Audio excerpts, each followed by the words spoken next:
versículo 1 al 8. Dice la palabra del Señor: En el año tercero del reinado de Joacim, rey de Judá, vino Nabucodonosor, rey de Babilonia, a Jerusalén y la sitió. Y el Señor entregó en sus manos a Joacim, rey de Judá, y parte de los utensilios de la casa de Dios, y los trajo a tierra de Sinar, a la casa de su Dios, y colocó los utensilios en la casa del tesoro de su Dios. Y dijo el rey a Aspenaz, jefe de sus eunucos, que trajese de los hijos de Israel, del linaje real de los príncipes, muchachos en quien no hubiese tacha alguna, de buen parecer, enseñados en toda sabiduría, sabios en ciencia y de buen entendimiento, e idóneos para estar en el palacio del rey, y que les enseñase las letras y la lengua de los caldeos.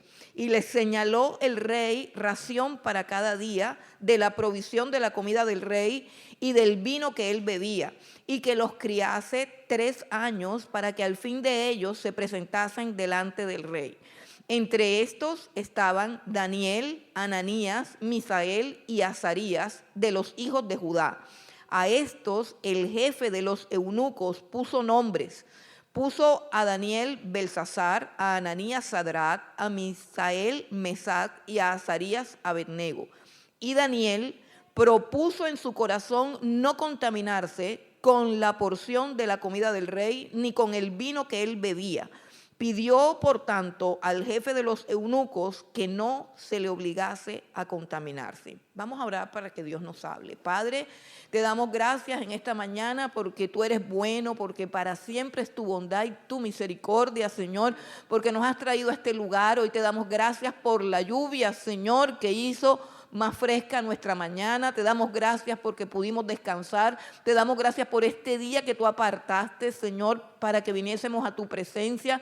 Te damos gracias por tu palabra, Señor. Y pedimos en esta hora, Señor, que tú abras nuestros oídos, que tú abras nuestro entendimiento, que tú abras nuestro corazón y que tu palabra pueda llegar a lo más profundo de nuestro ser y operar, Dios del cielo, la transformación que tú quieres en nuestras vidas, Dios del cielo.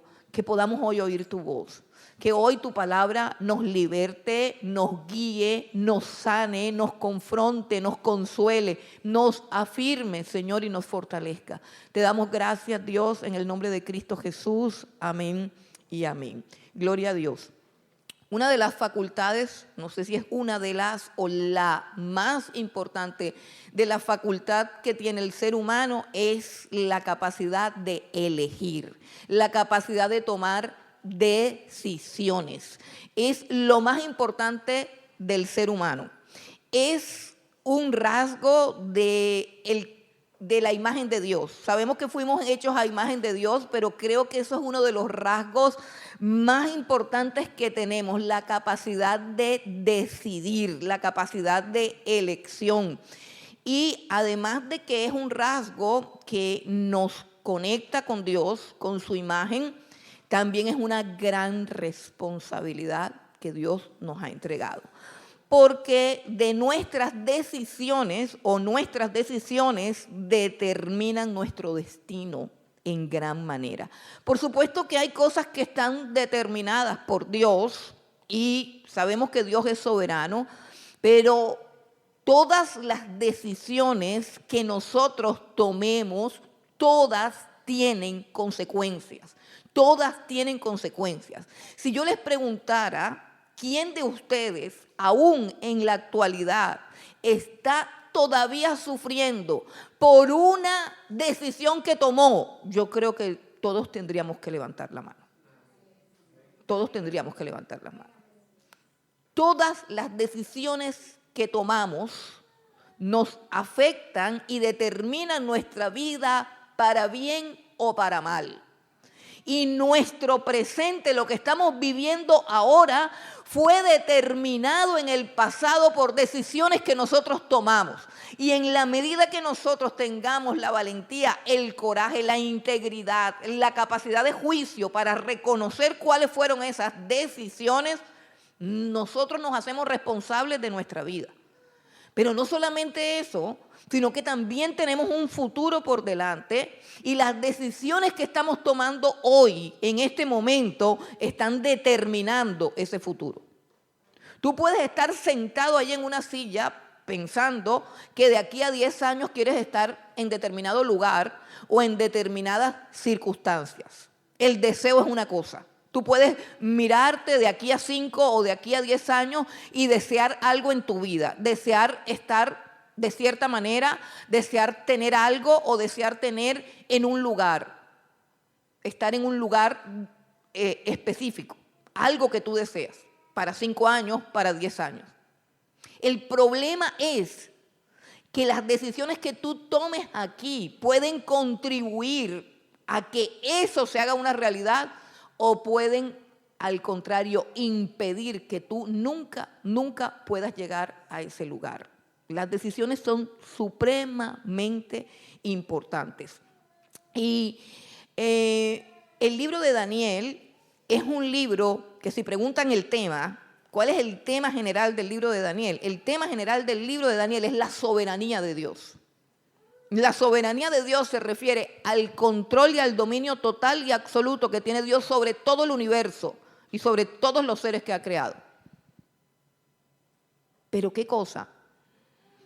¿Cuán grandes son las profundidades de los juicios y del conocimiento de Dios? Que es en este libro donde aparece, con mayor claridad, personas que tomaron decisiones y que tuvieron que asumir la responsabilidad y las consecuencias de las decisiones que tomaron. Y no solamente Daniel, sino Nabucodonosor, Belsasar, el rey Darío, Ananías, Misael, Azarías. Todos los personajes que están aquí en el libro de Daniel tomaron decisiones y esas decisiones determinaron el curso de su vida, el desenlace de su historia aquí en la tierra. Así que nuestras decisiones determinan nuestro destino. Nuestras decisiones las determinan. Dios nos dio eso. Dios no deja de ser soberano porque le otorga al ser humano la capacidad de elegir. Él sigue siendo soberano porque es una capacidad que Él me entrega. Habrá momentos en que no puedo elegir, pero siempre hay una decisión que Él está esperando que yo tome. Pero no solamente tenemos que cargar con la responsabilidad de nuestras decisiones o con las consecuencias, sino que también el libro de Daniel como tal, el nombre Daniel significa Dios es mi juez. Eso es lo que significa el libro de Daniel. Dios es mi juez. Y por la vida de Daniel y por su nombre, sabemos que Daniel entendía perfectamente que Dios es juez. Que eso es algo que nos gusta, que Dios es amor, que Dios es bueno, que Dios es misericordioso. Pero cuando ya encaramos a Dios como juez, ahí sí como que se nos arruga un poco el entendimiento, se nos arruga todo, nos incomoda el rol de Dios como juez. Daniel fue un hombre que pudo tomar decisiones correctas y algo que ayudó a Daniel a tomar las decisiones correctas fue que él tenía conciencia de que Dios era su juez, de que además de asumir las consecuencias de mi decisión, que esa es una parte, también un día vamos a comparecer ante el juez que también va a juzgar nuestras decisiones. Y son dos cosas diferentes. Porque nosotros llegamos a creer que las consecuencias de nuestras decisiones son un castigo de Dios. No, son las consecuencias. Meto el dedo en la candela, me quemo. Y los de alrededor dicen, ve, es tonto. Todo eso son consecuencias. Pero no son solamente las consecuencias de mis decisiones, sino que tarde o temprano, y puede ser en esta vida y puede ser después de esta vida, pero la Biblia dice que todos vamos a comparecer ante el tribunal de Cristo, refiriéndose a la iglesia.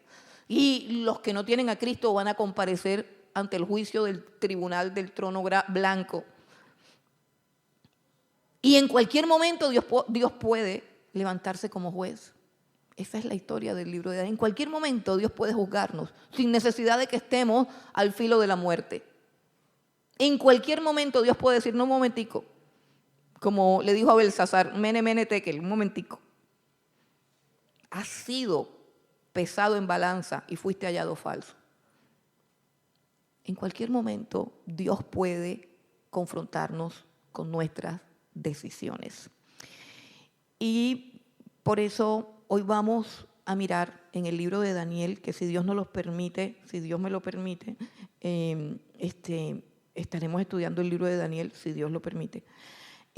Vamos a estudiar hoy la decisión de Daniel y vamos a mirar algunas características de la decisión de Daniel que nos puede ayudar muchísimo a la hora de tomar decisiones. Y la primera característica que tiene la decisión de Daniel es que fue una decisión tomada en un tiempo crítico, en el tiempo más crítico de su vida y de su historia. Yo no sé si tú estás en un momento crítico, en un momento difícil, en un momento de confusión, en un momento de oscuridad. Cuando todo se pone negro alrededor, ese es el escenario perfecto para que tomes una decisión drástica y trascendental. Daniel tomó la decisión en el momento más oscuro de su vida. Sabemos, número uno, que es un adolescente. En promedio tiene 15 años, no tiene más de 16. Si no tiene 15, tiene 16 y si no tiene 14, pero no tiene más. Un adolescente en la época del to be o no to be. Pero eso no existía en el pueblo de Israel.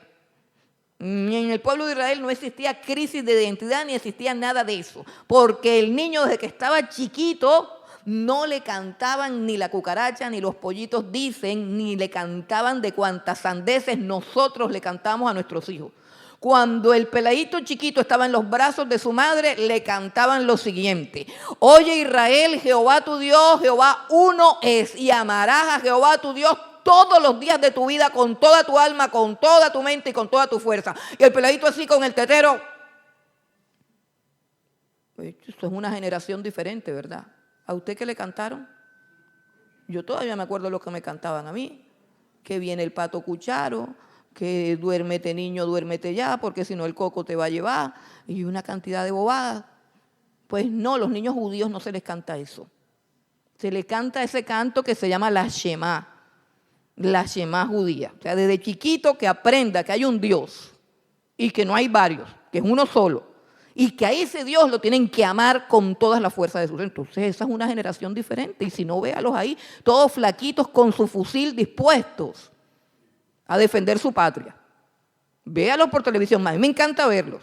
Véalos por TikTok, por cosas de eso.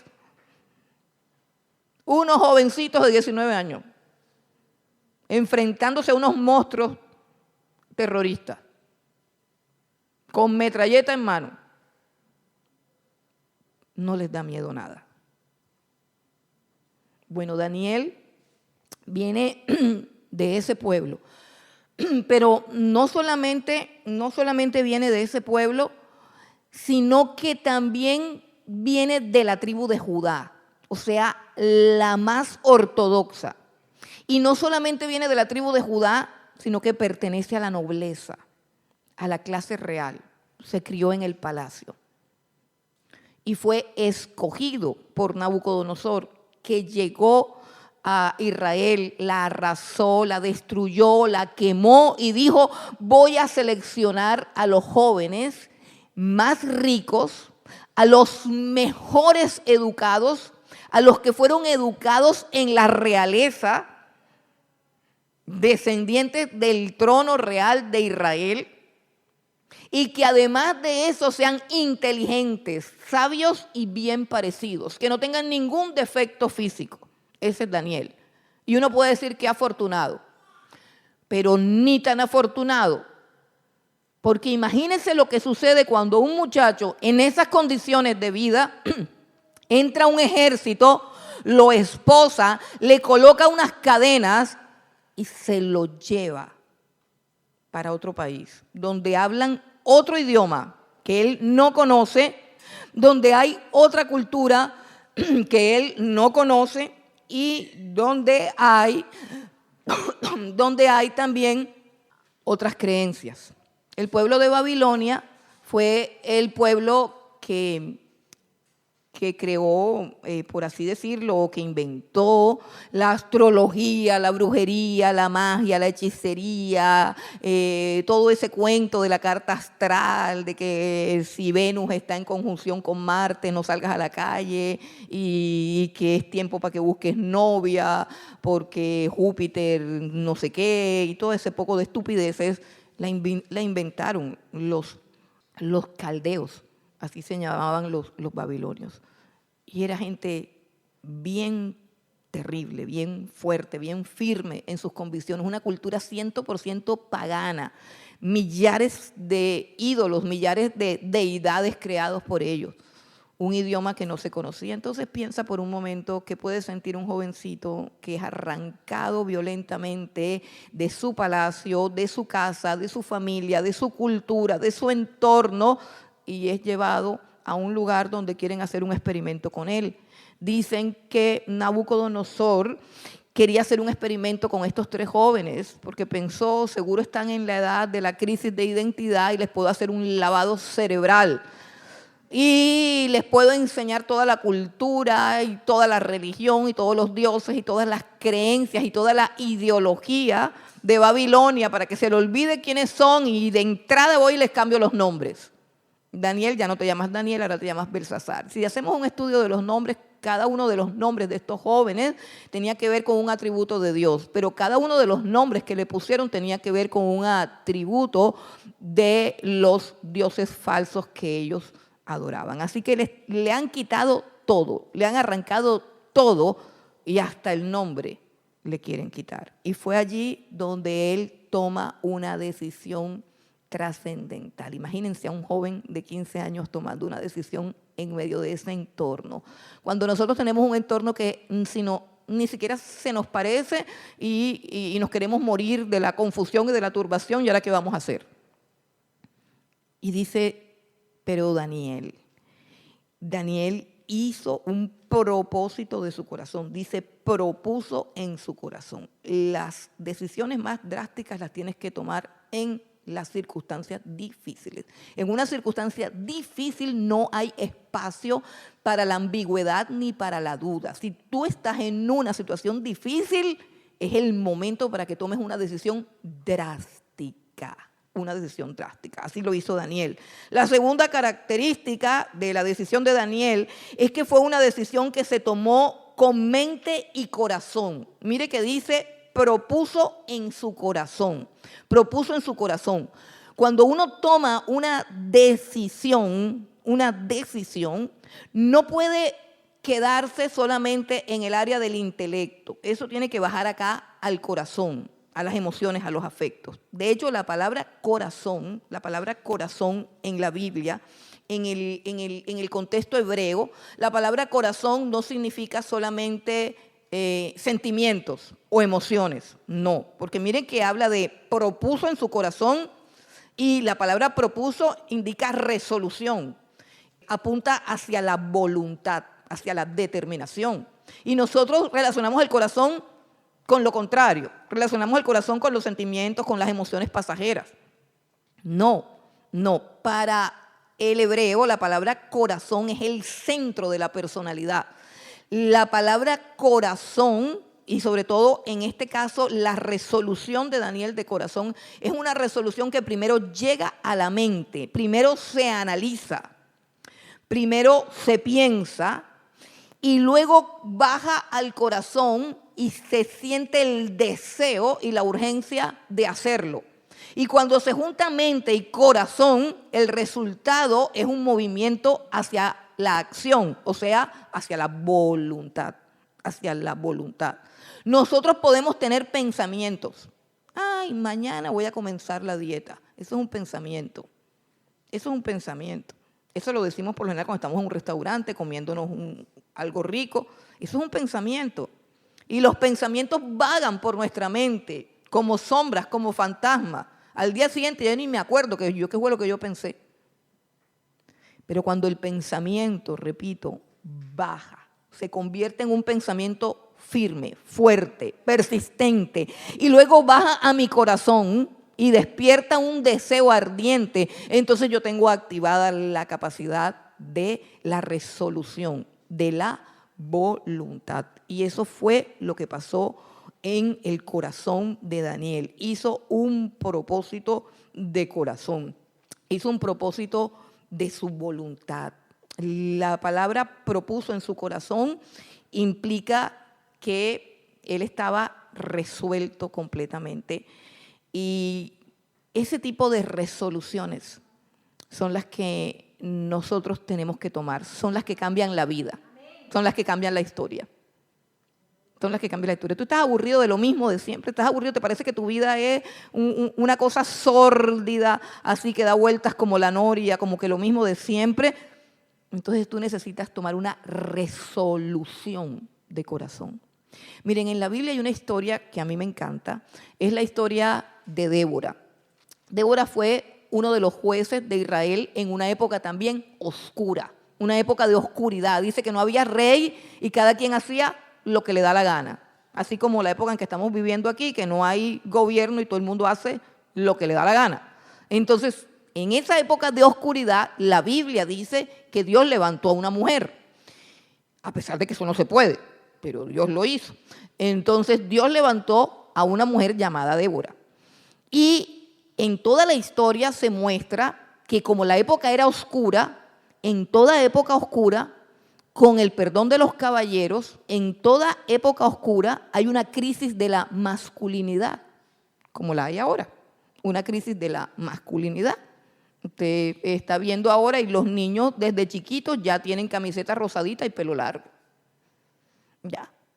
Por ahí hay un muchacho que hace un TikTok que cada vez que saca un joven del 2010, el joven sale con su abriguito rosado y pasa todo el día con ansiedad. Y se pinta las uñas y todo eso. Entonces hay como una decadencia de la masculinidad y eso también marca las épocas oscuras, así como la nuestra.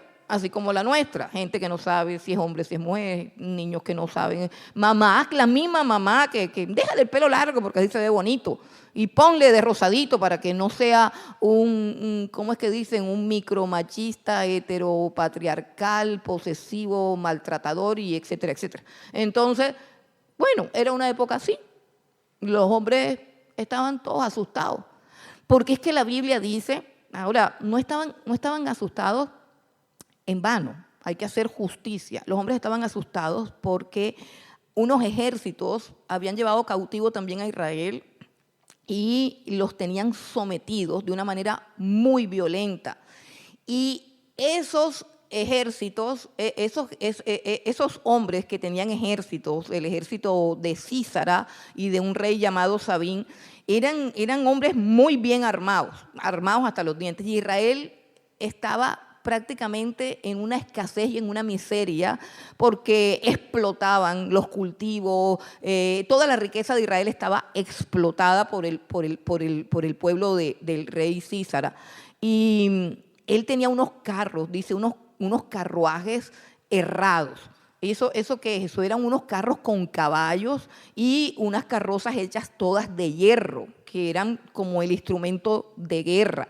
Entonces, pues era complicado combatir con ellos, pero Dios levantó una mujer y la mujer comenzó a predicar y a llamar a los hombres a que se levantaran, a que combatieran, pero era muy complicado porque la situación era muy difícil. Y para no cansarles el cuento, yo quiero que vayamos a Jueces un momentico y leamos una parte del canto de Débora, cuando ella por fin consigue que los varones se levanten y que Barak se levante y vaya a la guerra contra Císara. Entonces esta mujer canta un cántico espectacular que quiero mostrarles un pedacito que viene a mi mente siempre que hablo de propósitos del corazón. Cuando ella por fin logra que los hombres se levanten, que los hombres cobren valor, que los hombres asuman su papel y vayan a la guerra. Y bueno, es una historia fascinante que se la tienen que leer en su casa. Hubo una mujer que mató a Sísara porque los hombres les daba miedo. Y Dios dijo, bueno, como les da miedo, voy a hacer que sea una mujer la que mate a ese hombre. Entonces, Débora canta lo siguiente. Quiero que miremos en el capítulo 5, dice el versículo 1, dice, aquel día cantó Débora con Barak, hijo de Abinoam, diciendo, por haberse puesto al frente los caudillos en Israel, por haberse ofrecido voluntariamente el pueblo, load a Jehová. Oíd reyes, escuchad, oh príncipes, yo cantaré a Jehová, cantaré salmos a Jehová, el Dios de Israel. Ella está alabando a Dios porque los hombres de Israel asumieron su papel y se levantaron en el ejército, en la guerra contra Sísara, y se ofrecieron voluntariamente. Pero mire que no fueron todos, no fueron todos. Hubo unos que dijeron, uy no. Mire lo que dice, por ejemplo, el versículo 9. Mi corazón es para vosotros, jefes de Israel. Versículo 9, 5:9. Mi corazón es para vosotros, jefes de Israel, para los que voluntariamente os ofrecisteis entre el pueblo, load a Jehová. Vosotros los que cabalgáis en asnas blancas. Mire esto, yo quiero que usted se pinte el cuadro en la cabeza de lo que está pasando. Ellos se levantaron contra un ejército de caballos con herraduras, o sea, caballos con carruajes hechos de hierro. Pero ellos eran muy pobres. Y los más ricos tenían burrito. Y esos que tenían burrito se montaron en su burrito para ir en contra de unos caballos con carruajes de hierro. O sea, ya se imagina el coraje, el valor y lo que se logró con todo este proceso. Y dice el 10, vosotros los que cabalgáis en asnas blancas, los que presidís en juicios, y vosotros los que viajáis a hablar, lejos del ruido de los arqueros, en los abrevaderos. Bueno, quiero que vayamos al versículo 12. Despierta, despierta, Débora, despierta, despierta, entona cántico, levántate, Barak, y lleva tus cautivos, hijo de Abinoam. Entonces marchó el resto de los nobles, el pueblo de Jehová marchó por él en contra de los poderosos. Mira, el pueblo de Jehová marchó por Jehová, en contra de los poderosos. O sea, marcharon, los que iban adelante eran los que tenían burrito. Dice, de Efraín vinieron los radicados en Amalén, en pos de ti, Benjamín, entre los pueblos. Bueno, dice el versículo 15, caudillos también de Isacar fueron con Débora, y como Barak también Isacar se precipitó a pie en el valle. La tribu de Isacar no tenía ni burrito. Entonces ellos dijeron, no importa, vamos a pie. Esta es una tremenda batalla.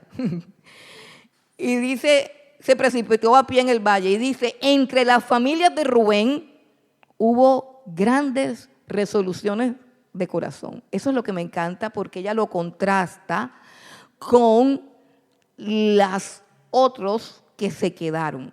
Mire lo que dice el versículo 16. ¿Por qué te quedaste entre los rediles para oír los balidos de los rebaños?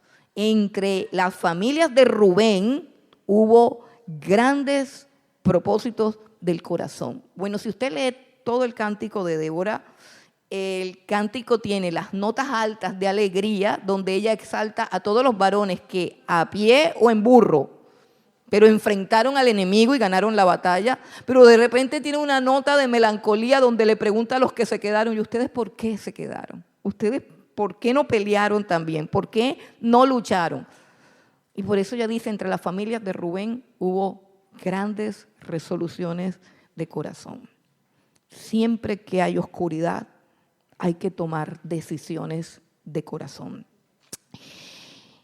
La decisión de Daniel implicaba humillarse.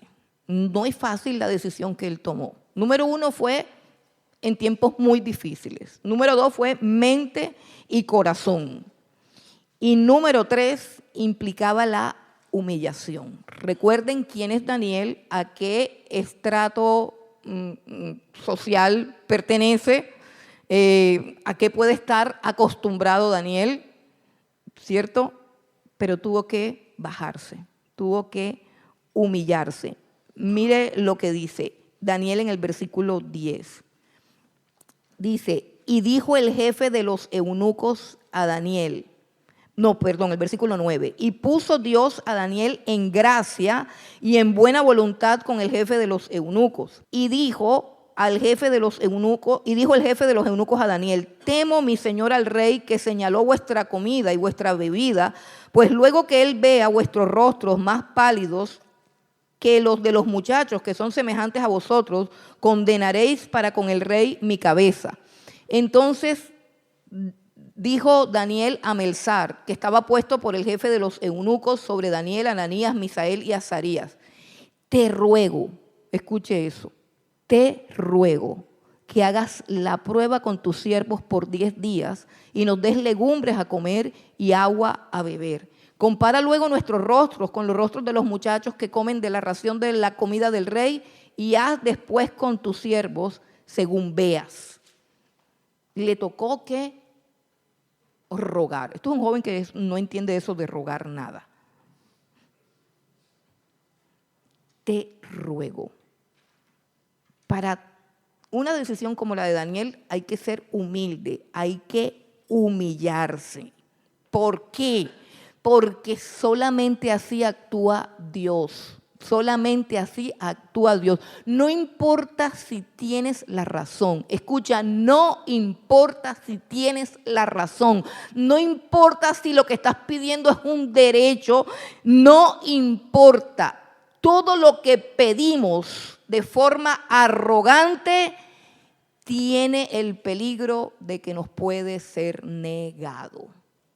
Nos puede ser negado. La Biblia dice que Dios resiste a los soberbios, pero le da gracia a los humildes. Y aquí está diciendo que Dios puso a Daniel en gracia frente al jefe de los eunucos, el que tenía la orden de hacerlo comer lo que el rey decía, no lo que él quería. Y dice, y lo puso en gracia. Dios resiste a los soberbios, pero da gracia a los humildes. ¿Qué es eso de poner en gracia? Mire, la gracia es el ingrediente divino que Dios derrama sobre la persona que necesita ayuda para que se abra una puerta o para que se le conceda una petición. Noé halló gracia delante de Dios. Ruth halló gracia delante de Booz y su vida cambió y llegó a ser parte de la genealogía del Señor Jesucristo. Llegó a tener un hijo que iba a ser el abuelo del rey David. Esther halló gracia delante del rey Asuero. Y no solamente libró su vida, sino que salvó a todo el pueblo de Israel que iba a ser exterminado. ¿Por qué? Porque se humilló 3 días en ayuno y oración delante de Dios. Y entró así chiquitica, no entró así que yo soy la reina, no. Entró así chiquitica ante el rey Asuero. Y el rey extendió su cetro y le concedió todo lo que ella pedía y aún más. Sin humildad no se abren las puertas. Con arrogancia no se consigue nada. No se consigue absolutamente nada porque Dios resiste a los soberbios. Es decir, tú puedes tener la razón, pero hay soberbia en ti y Dios dice no. Pero da gracia a los humildes. Dice, pero derrama su gracia sobre los humildes. Y dice la Biblia que todo el que se humilla, un principio, así como que todo lo que sube cae, como la ley de la gravedad, dice, todo el que se humilla será exaltado. Un principio que operó en el Señor Jesucristo, que se humilló hacia la muerte de cruz, se humilló hasta lo más bajo y por eso Él tiene un nombre que es sobre todo nombre. En la misma profundidad y en la misma bajeza de su humillación, así en esa misma dimensión, Él fue ascendido a los cielos. La decisión de Daniel implicaba humildad. Toda decisión tiene que ser humilde. Toda decisión que se toma, o sea, resolución y firmeza de corazón no tienen nada que ver con arrogancia ni con altivez. Ser firme no significa ser arrogante. Estar resuelto no significa ser altivo. Estar convencido no tienes que hablar duro ni tienes que ser violento. Si tú vas a decir no, no tienes que gritar. Simplemente que tu no sea firme. Que tu no sea firme. Y se mantenga sin grito, sin alteración. Tú dices simplemente no. Eso es salud. Ahora, la decisión de Daniel, porque ustedes no vayan a creer ahora que si yo tomo una decisión buena, entonces estoy asegurando el éxito. Bueno, en el caso de Daniel, su decisión implicaba un riesgo. Hermanos, todas las decisiones implican riesgos. Si tú no quieres correr un riesgo, nunca vas a tomar una decisión. Precisamente, la gente que ama la comodidad y la seguridad nunca se decide, porque es mejor estar ahí. Como dice por ahí, es mejor malo conocido que bueno por conocer, entonces yo me quedo ahí estancado.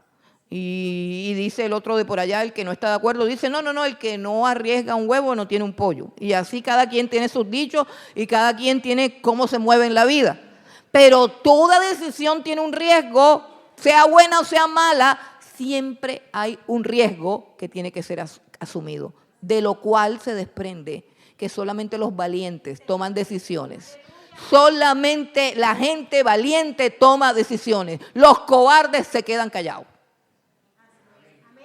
Hay que ser valiente. Un riesgo. ¿Cuál era el riesgo de Daniel? Porque es que Daniel le hace una propuesta al jefe de los eunucos y la acabamos de leer. Él dice, el jefe de los eunucos siente simpatía por Daniel. ¿Por qué razón? La Biblia dice, Dios puso gracia. Dios puso gracia y decía, este tipo me cae bien. Y él dice, bueno, yo quiero que tú me dejes comer verduras y lentejas nada más, yo no me quiero comer esas carnes. Y el tipo dice, yo no lo puedo complacer, porque este hombre comiendo lentejas y ensalada todos los días, se me pone flaco, se me pone pálido, y a los 3 años cuando yo lo lleve frente a Nabucodonosor, eso allá no dicen, ay, ¿por qué está pálido? No, Nabucodonosor dice, ¿quién era el encargado de la comida de este muchacho? Mátenlo, así, le cortan la cabeza. Eso lo resolvían así facilito. Eso no era como aquí, no, eso, cualquier cosa enseguida volaba cabeza. Y él decía, yo te quiero ayudar, pero es que si te pones a comer verduras, tú te me pones flaco, me cortan la cabeza, ¿yo qué hago? Y Daniel dice, vamos a hacer una prueba, 10 días. Tú te llevas tus chicharrones, yo me quedo con mi ensalada, yo me quedo con mis zaragozas, con mis lentejitas, y ya dentro de 10 días tú revisas mi cara y mi peso frente a todos los otros muchachos. Si yo estoy más flaco, ahí donde está el tema, mire, riesgo. Él no dice, si yo estoy más flaco, entonces me como los chicharrones. Eso no fue lo que Daniel dijo. ¿Sabe lo que dijo Daniel? Aquí está. Dice, compara luego nuestros rostros con los rostros de los muchachos que comen de la ración de la comida del rey, y haz después con tus siervos como tú quieras. ¿Sabes lo que significa eso? Si nos quieres matar, nos matas, porque de todos modos no vamos a comer, sino la verdura. Nada más nos vamos a comer la ensalada. Y si no se puede, pues nos moriremos, pero yo no. Pues bueno, pues hacemos un paréntesis, de pronto tenemos visitas y bueno, ¿y por qué no se quieren comer la carne? Sencillo, porque ellos como judíos tienen una dieta que todos conocemos, donde hay una cantidad de animales que no comen y que eso los mantiene apartados de los pueblos y los mantiene en un estado de pureza que pueden adorar a Dios. Eso fue lo que les enseñaron. Pero sobre todo porque también todos esos animales que mataban se los ofrecían a los dioses, a los ídolos. Comer de ese banquete era participar de la adoración a los dioses paganos. Entonces, era muy complicado, era la pérdida de su fe, era la pérdida de su identidad, era la pérdida de su lugar como miembro del pueblo de Dios. Y por eso él dice, yo no me como eso. Y vamos a probar en 10 días. Si en 10 días no hemos engordado o estamos flacos o estamos pálidos o tenemos anemia, pues tú haces como quieres. La decisión implica un riesgo y ese es el riesgo de la fe.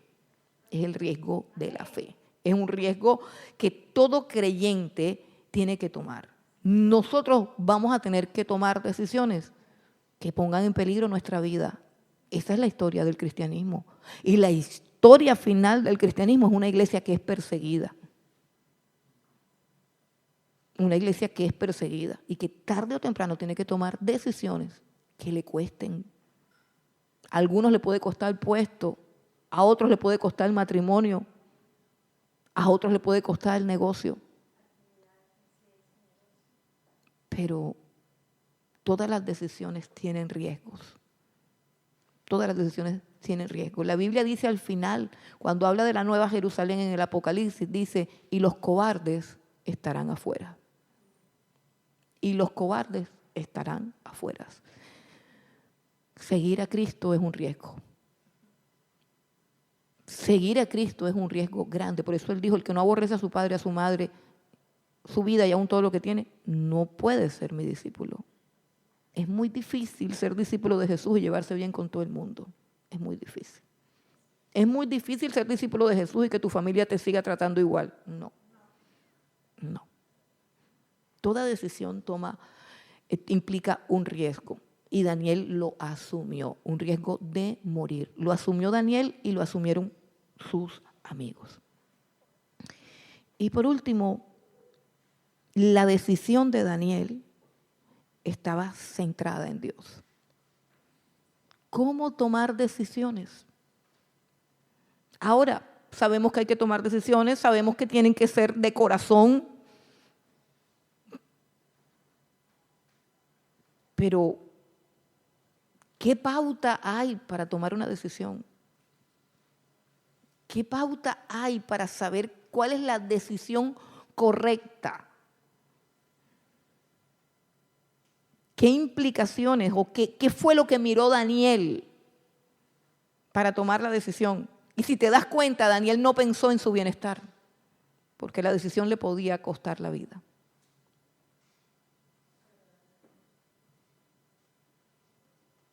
Daniel estaba centrado en obedecer a Dios.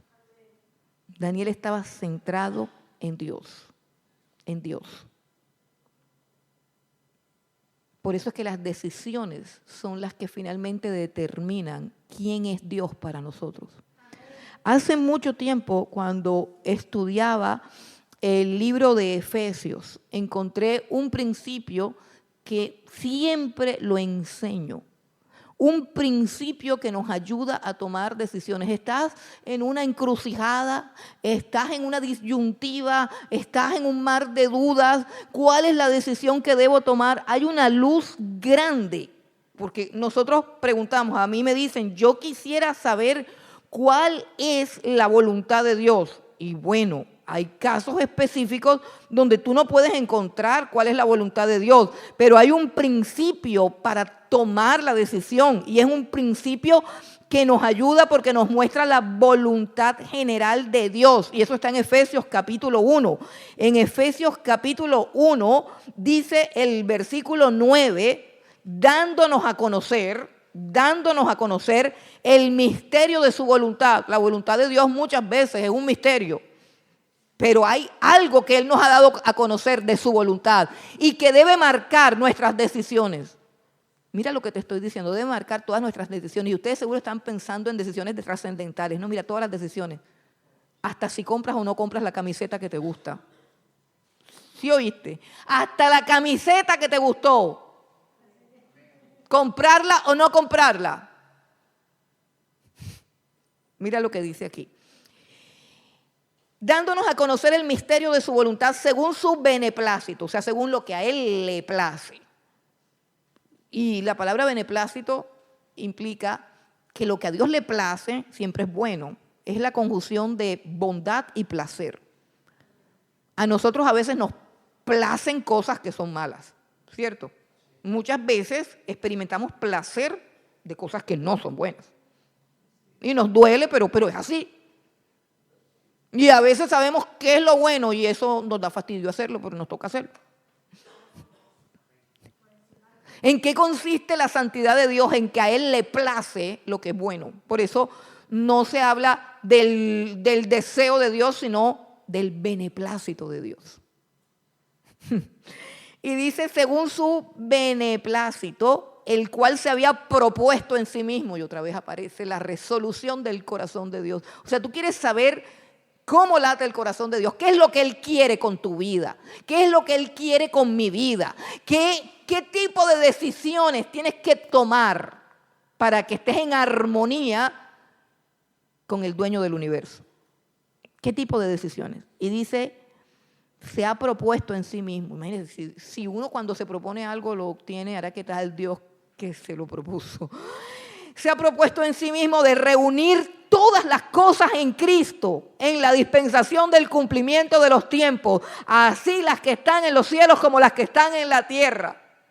La palabra reunir todas las cosas en Cristo es una palabra que significa poner como centro a Cristo y que todo lo demás gire alrededor de Él. Es el diseño creador de Dios. Mira una galaxia, hay un sol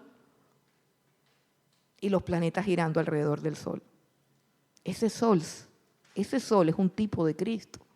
Y todo lo demás debe girar en torno a Él. Y en la medida en que giran los planetas alrededor del sol, tienen vida, tienen fertilidad, tienen luz, tienen salud. Se llegan a mover, a retirar, y dicen, no, yo no voy a dar la vuelta. Y se acabó el mundo. Si miras una célula tiene un núcleo. Y todo lo demás se mueve alrededor del núcleo. Si miras un átomo tiene un núcleo. Y si tú tocas ese núcleo, se convierte en una bomba que destruye. Dios se ha propuesto en sí mismo que Cristo sea el núcleo de todo lo que existe. Y todo este caos que nosotros vemos, que las naciones tiemblan, que la tierra se estremece, que esto se está poniendo feo, es porque todo va a ser removido hasta que Cristo sea Rey de todo. Pero bueno, eso está por allá lejos, ¿cierto? Pero tú estás aquí ahora. Tú estás aquí ahora. Y Dios quiere que tu vida tenga orden, tenga armonía. O sea, Dios quiere cogerte y de pronto tú eres, como era yo, una cosa loca por allá, un protón o un electrón salido de la órbita, haciendo locuras por todas partes. Pero yo dije, no, señora, dice, usted se ubica. Y cuando Dios nos ubica, para que nuestra vida gire en torno, cuando Dios pone un centro, es que Dios viene a tu vida para ponerse en el centro. O sea, nosotros sí lo tenemos, siempre lo tenemos, pero lo tenemos arrinconado. Por allá Jesús, ya. Vino el recibo de la luz. Jesús vino el recibo de la luz. Me enfermé. Señor, me enfermé. Me gané una plata. Voy a pensar en qué me la gasto. Se olvidó. Yo me lo merezco. Yo soy un campeón. Saca la loba que hay en tu interior y un poco estupideces. Y Jesús. No, eso es para cuando me enfermo y cuando viene el recibo de la luz, nada más. Bueno, el orden viene a tu vida cuando ya Él no está ahí, porque es que de hecho no está. Tú te imaginas que Él está ahí, pero Él es Rey de Reyes, Señor de Señores y solamente se sienta en la mitad. Él no viene por un puesto en tu corazón. Él viene por el centro, el dominio, el control y la transformación de tu corazón. Entonces, si yo me pongo voy a comprar el carro, no voy a comprar el carro, voy a comprar el bus, no lo voy a comprar, Jesús es el centro de todo. Y eso no sirve para tomar decisiones, sí sirve. Dios se ha propuesto en sí mismo que Él sea el centro de todo. Así que solamente tienes que hacer 3 preguntas o una pregunta. Esto me va a acercar más a Cristo. Esto le va a dar la gloria a Cristo. Esto está de acuerdo con el Señor Jesucristo. Mi decisión tiene que girar en torno al Señor Jesucristo. Y entonces, repito, para todos los que hacen yoga, Om, Yum, Yang, y entonces sí estoy en armonía con el universo, porque el universo tiene un amo y un Señor que lo gobierna, y ese es Dios. Y Él quiere que Cristo sea el centro de tu vida, que todas tus decisiones giren en torno a Él, que todo lo que tú hagas, lo hagas pensando en Él. Entonces tu vida tiene orden, y si tu vida tiene orden, tu vida tiene paz. Y si tu vida tiene orden y tiene paz, entonces tiene bendición y tiene prosperidad. Pero si tú haces lo que te da la gana y te alejas de Dios, porque es que, ¿qué pasa cuando tomamos una decisión equivocada? No, es que ese carro es divino. No, es que mi vecino lo compró y yo porque no puedo tener carro. ¿Cómo así? No, niña, pero cómprate uno primero, cómprate uno de segunda. No, de segunda no, tiene que ser último modelo para que digan que no sé qué. ¿Qué estás calibrando ahí? Estás calibrando tu comodidad, estás calibrando el qué dirán, estás calibrando una cantidad de tonterías y al final se te amarga la vida porque no tienes con qué pagar el bendito carro. Y así estamos. ¿Eso le va a traer gloria a Jesús? ¿Jesús se movería así? ¿Jesús estaría de acuerdo con eso? No, así sencillo. Ponle centro a tu vida. Ponle centro a tu vida. Mira a Jesús. Mira tantas decisiones que hay. ¿Ustedes recuerdan la decisión de Lot? Se formó una pelotera entre los trabajadores de Lot y los trabajadores de Abraham. Y Abraham tomó una decisión y dijo, no, yo no voy a salir de pelea con mi sobrino, si él es mi sobrino. Abraham tomó una decisión. Y una decisión drástica. Sin hijos. Quedarme sin mi sobrino. Que entre otras cosas, ese sobrino Lot no era ni tan sobrino, era prácticamente el hijo adoptivo de ellos. Ustedes no han oído hablar del síndrome de la tía sin hijos.